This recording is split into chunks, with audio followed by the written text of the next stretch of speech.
Public Sénat, avec le soutien de la Mutuelle nationale territoriale, la Mutuelle des agents des services publics locaux et Adviso Partners, cession, acquisition et transmission d'entreprises, nos territoires ont de la valeur, vous présente le Journal des territoires.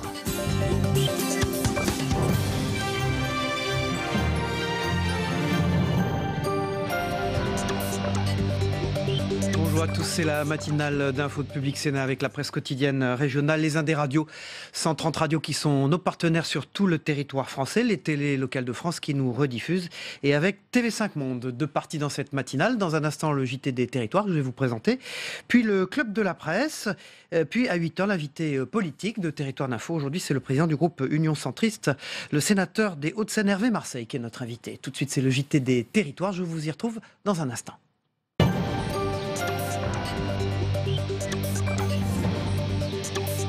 Cérémonie d'hommage public à Arnaud Beltrame aura lieu mercredi aux Invalides en présence du chef de l'État et de son épouse.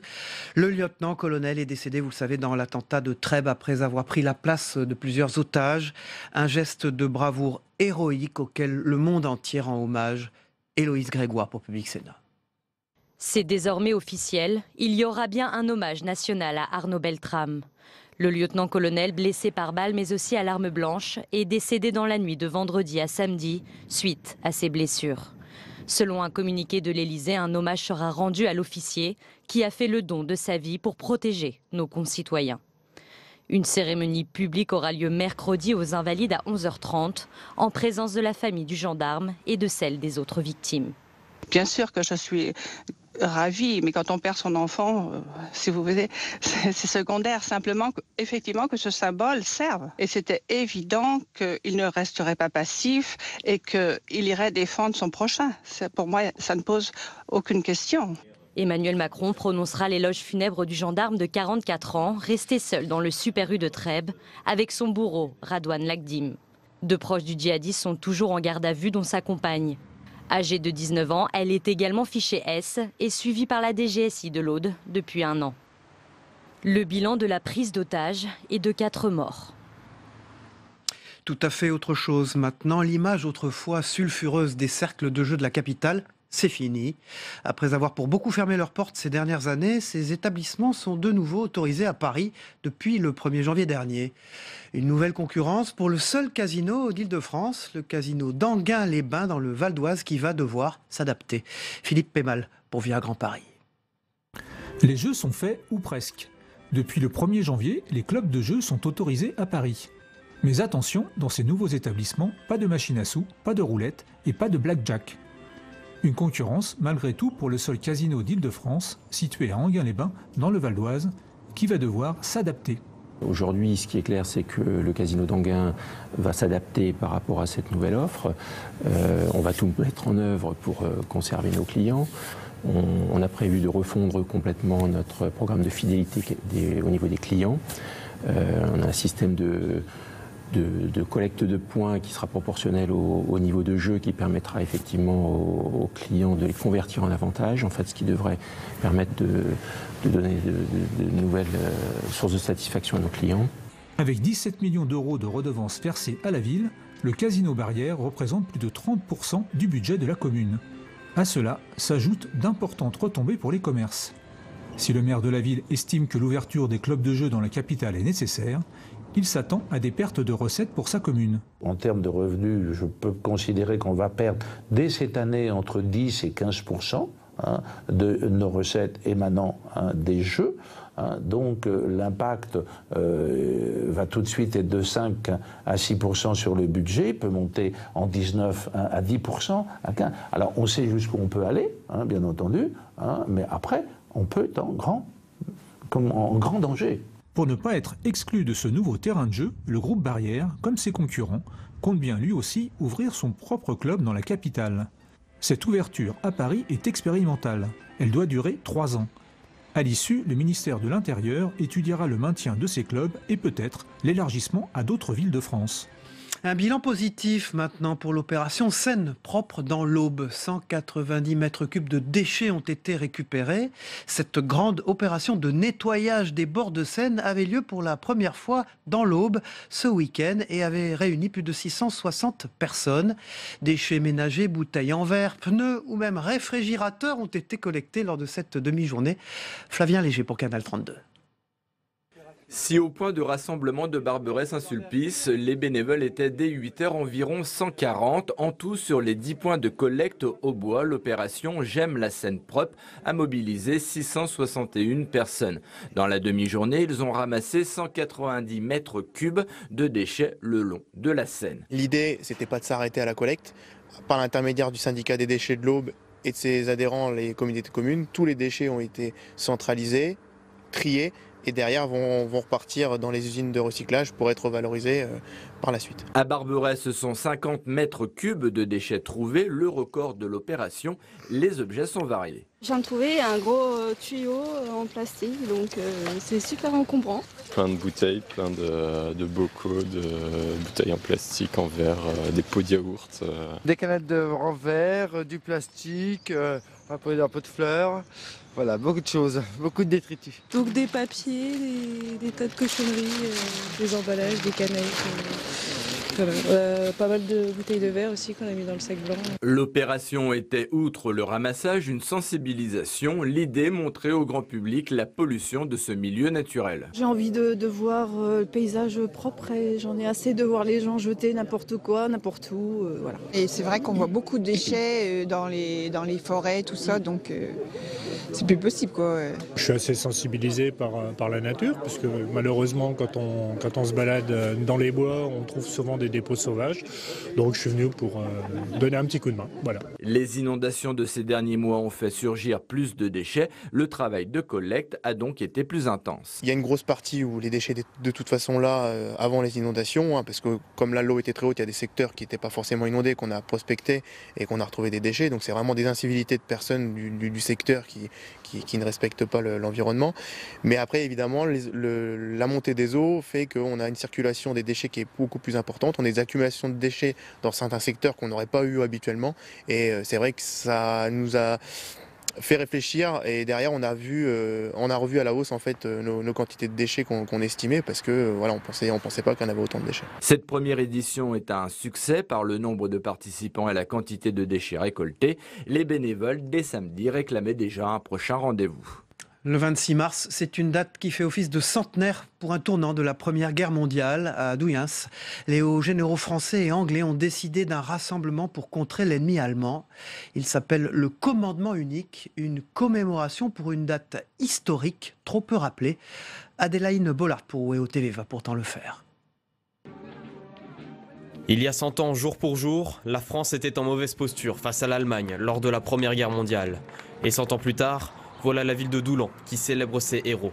Associé aux Anglais, le commandement unique est une décision prise par le général Foch pour contrer, avec une seule armée, l'offensive allemande au moment où le pire était envisagé.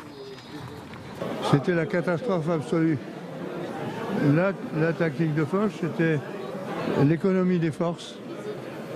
C'était en gros, pour schématiser, c'était la guerre de manœuvre opposée à la guerre de position. C'était attaquer du fort au faible, là où c'est possible. Une étape cruciale pour la victoire de l'Hexagone. Geneviève Darrieussecq est venue saluer cette page importante de l'histoire française. La secrétaire d'État au ministère des Armées a voulu mettre un point d'orgue sur ce centenaire glorieux, elle qui est convaincue que le passé difficile a forgé une Europe aujourd'hui rassemblée. Je crois que c'est important de commémorer ces moments du centenaire. Ça a été une guerre très difficile. Il est important de transmettre un petit peu les désastres qu'une guerre peut causer, mais aussi le fait que pour qu'un peuple s'en sorte, il faut qu'il se réunisse. L'Europe rassemblée a évité tous les conflits et je crois que c'est les messages qu'il faut faire passer. Un message d'espoir pour une fête très suivie par la région du Doullennais, où des centaines d'habitants auront célébré ce commandement unique dans toute la ville. Une ferveur éclatante pour souligner le courage de ces soldats, héros d'hier et encore d'aujourd'hui. Voilà, le JT des territoires préparé par Soumaya Benaïssa continue. On le poursuit avec les unes de vos quotidiens régionaux en région. On les regarde ensemble.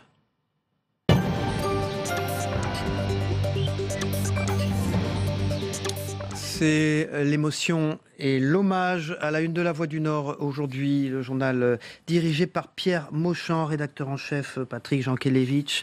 C'est évidemment la ville de la belle famille d'Arnaud Beltrame qui a salué sa mémoire et son sacrifice.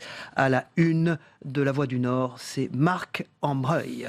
Pour l'indépendant de Perpignan, prison à perpétuité pour le tueur de la gare. Après 3 semaines d'un procès éprouvant, le verdict est tombé pour Jacques Rançon. Et évidemment, la grande photo de une, c'est Trèbes, ce qu'il s'est passé dans le Super U pour l'indépendant de Perpignan, qui était aux premières loges dans cette affaire le week-end dernier. Que faut-il faire des fichiers S? Plus de 20 000 personnes sont recensées comme radicalisées. Quel est leur niveau de dangerosité? Qui les surveille?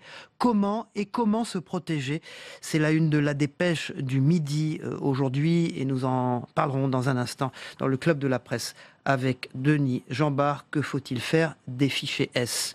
Pour la Provence édition Marseille, surveillance des radicalisés, et si on avait la solution, pendant que les ténors politiques polémique, la détection des terroristes potentiels obtient de premiers résultats sur le terrain, dans les villages. Élus, acteurs sociaux et habitants s'activent aux côtés des policiers. C'est une enquête de la Provence aujourd'hui dirigée par Franz-Olivier Gisbert.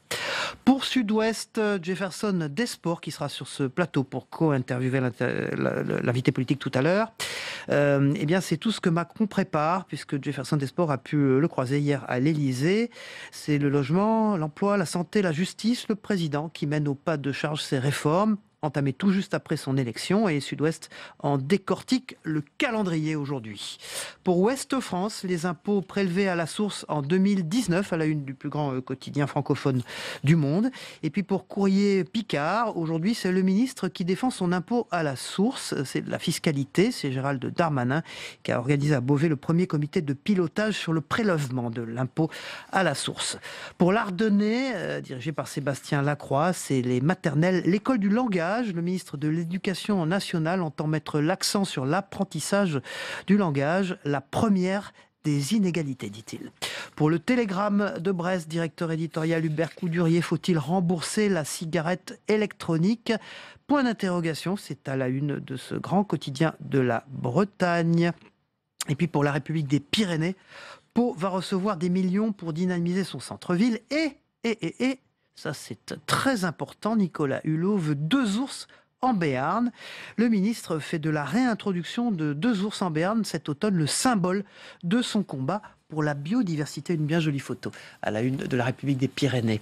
Cela fait du bien ce matin. Bonjour Denis Jambard, bonjour Cyril, à Nice bonjour matin, à tous. et bonjour Luc Laventure. Bonjour Luc, bonjour. L'Outre-mer 360, un site et une télévision Outre-mer. Vous viendrez nous parler dans un instant de 2 départements français de l'océan Indien et du Pacifique, Mayotte et la Nouvelle-Calédonie, où il se passe des choses. Pour vous, Denis Jambard, eh bien, on va parler tout de suite avec vous de ce qu'il faut faire ou ne pas faire avec les fichiers S. C'est à la une de la dépêche du midi aujourd'hui. C'est une problématique qui rencontre dans l'opinion publique une vraie interrogation. Oui, et qui provoque aussi chez les politiques une véritable surenchère quand on écoute M. Wauquiez ou Marine Le Pen. En fait, quand on écoute le compte-rendu du procureur, M. Moulin, on se rend compte que l'individu en question, à Trèbes, était suivi de très près. Rappelons aussi que... Sa petite amie également, hein, oui. On le sait maintenant, a été fiché S en raison de sa radicalisation. Hein. Rappelons aussi que nous en sommes, je crois, à la 14e loi antiterroriste, c'est-à-dire qu'une multiplication de textes qui finalement n'empêche pas ce type d'attentat et d'horreur. Alors, certes, on peut sans cesse rajouter des textes au texte, mais je crois qu'il faut d'abord souligner une vérité première, il n'y a pas de risque zéro. La deuxième chose, c'est qu'on se rend compte aussi qu'il était très très très suivi, qu'il avait été convoqué, et donc ça renforce cette idée... Récemment suivi d'ailleurs. Très récemment. Très récemment. Donc ça renforce l'idée que le maillage était quand même assez serré. Alors peut-être faut-il multiplier, je ne crois pas du tout à la possibilité d'enfermer 20 000 personnes. C'est une... je veux dire, c'est des propositions démagogiques et absolument ingérables. Je crois peut-être, en revanche, quand on passe à ce qui s'est passé, que des perquisitions régulières chez les individus qui sont suivis pourraient peut-être permettre de serrer encore un peu plus les mailles du filet. Mais je ne suis pas sûr que ceux qui donnent des leçons aujourd'hui aient aussi les bonnes réponses. Alors François Moulin, le procureur de la République a donné des détails hier au cours d'une conférence de presse. Alors ce qu'on a appris, c'est que cette jeune fille, donc petite amie, ex-petite amie de ce terroriste, avait cessé tout contact téléphonique avec lui, Radouane Latkim. Donc au fond, comment les surveiller? Puisque bon, au téléphone, ils savent qu'ils sont écoutés visiblement. Ils seraient passés par des messageries cryptées. Oui, tout a été suivi, tracé en même temps la veille ou le matin même de l'attaque ou de l'attentat. Les échanges se sont poursuivis entre eux visiblement, entre Radouane Latkim et elle. Et les policiers n'en ont rien su, je veux dire. Écoutez, ce qui apparaît nécessaire, à mon avis, c'est au-delà du système de détection qui me paraît bien fonctionner maintenant en France.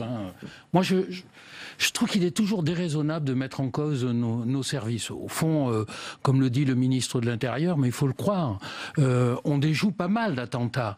Mais au-delà du système de détection, il faut donner des moyens encore renforcés, toujours sans doute renforcés, mais pas illimités non plus, sur la surveillance. Et on se rend compte que dans le cas précis, même l'utilisation de l'écoute téléphonique, du relevé des fadettes, etc., pour voir ce qui se passe entre eux, leur permet de déjouer quand même la surveillance policière. Alors jusqu'où peut-on aller?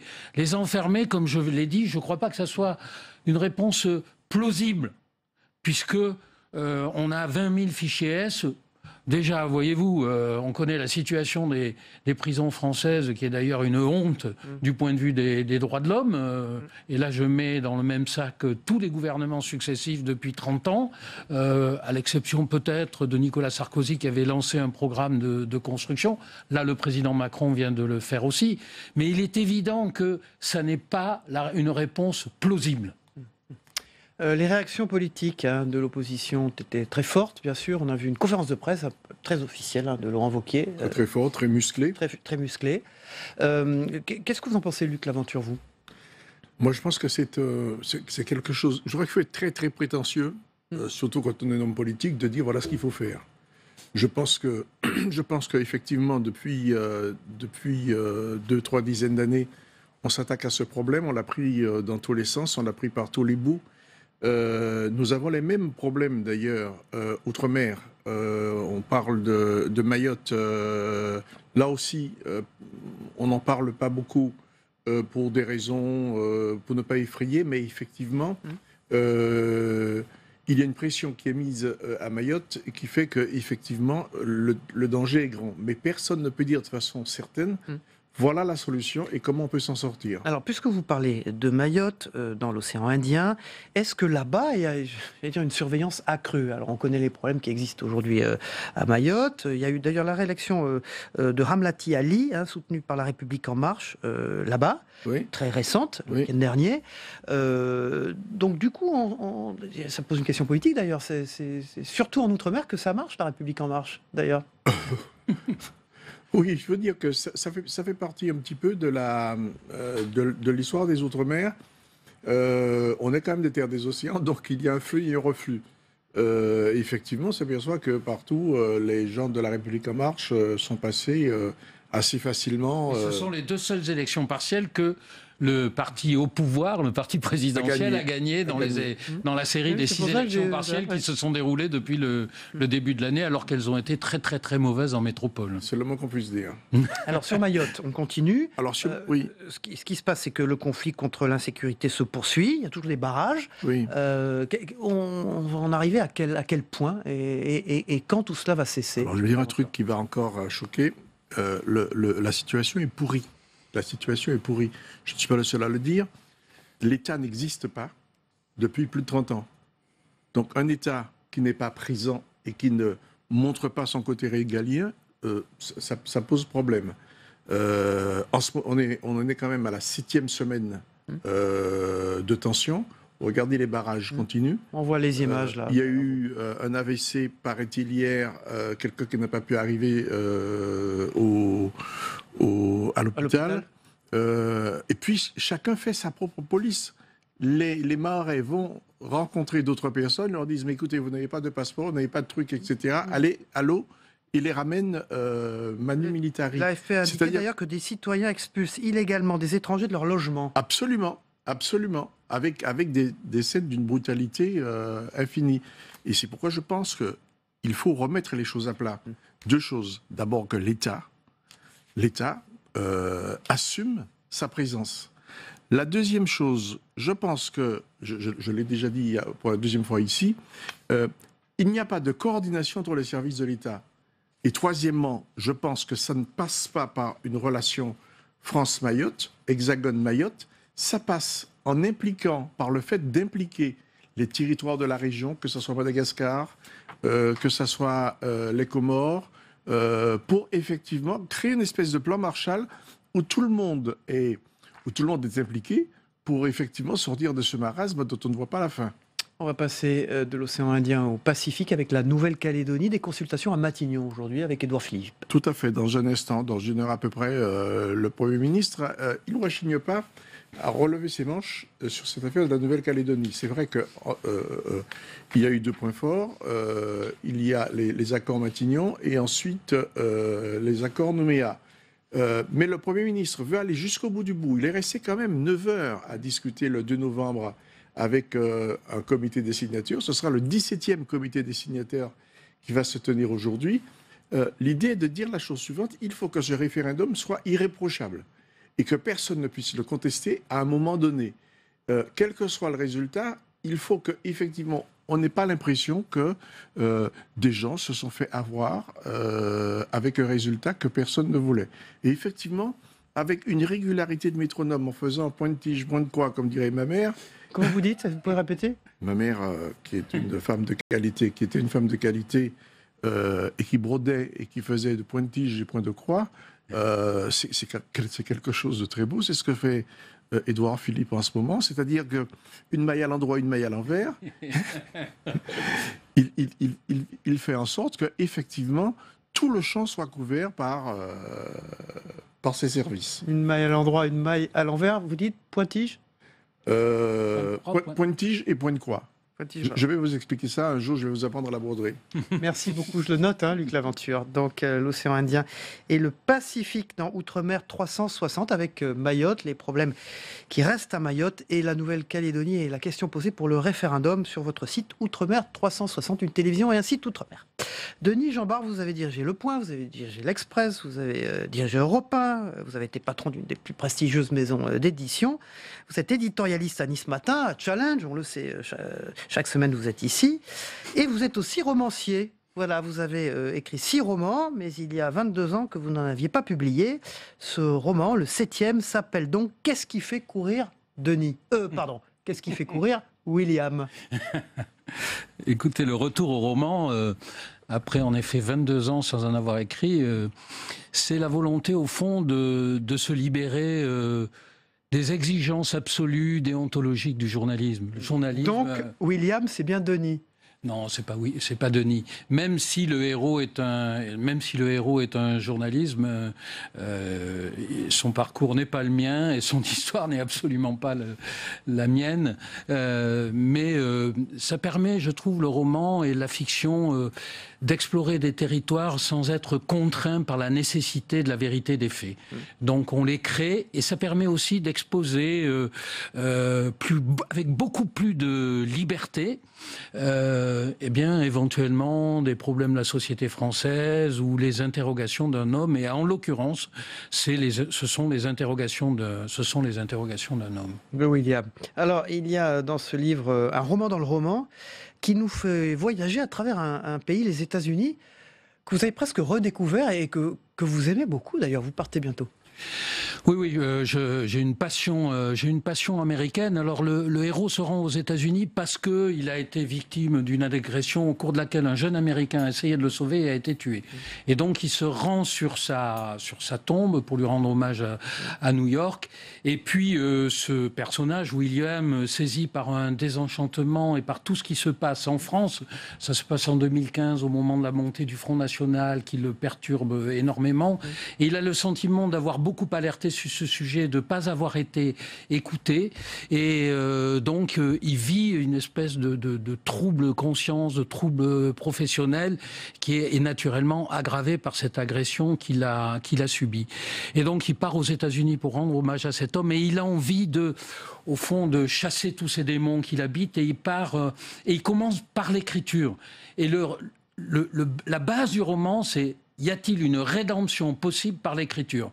Et cette écriture, c'est une histoire à travers les États-Unis. Il s'empare d'un fait divers et il essaie de raconter ce fait divers, puisque lui-même a assisté à un assassinat, a failli en être victime. Il essaie de comprendre, en travers l'écriture de ce roman américain dans le roman français, comment on peut en arriver à tuer une autre personne. Et je le situe aussi aux États-Unis, parce que même si j'adore ce pays, c'est aussi le pays de l'ultraviolence.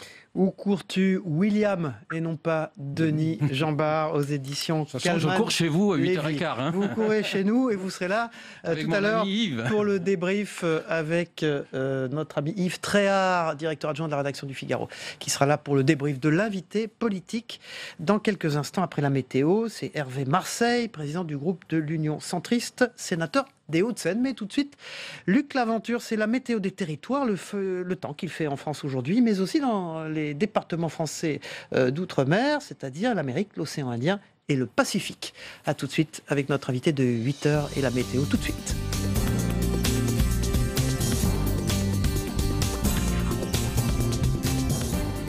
Public Sénat, avec le soutien de la Mutuelle nationale territoriale, la Mutuelle des agents des services publics locaux et Adviso Partners, cession, acquisition et transmission d'entreprises, nos territoires ont de la valeur, vous ont présenté le Journal des territoires. La météo vous est présentée par l'Assemblée des départements de France.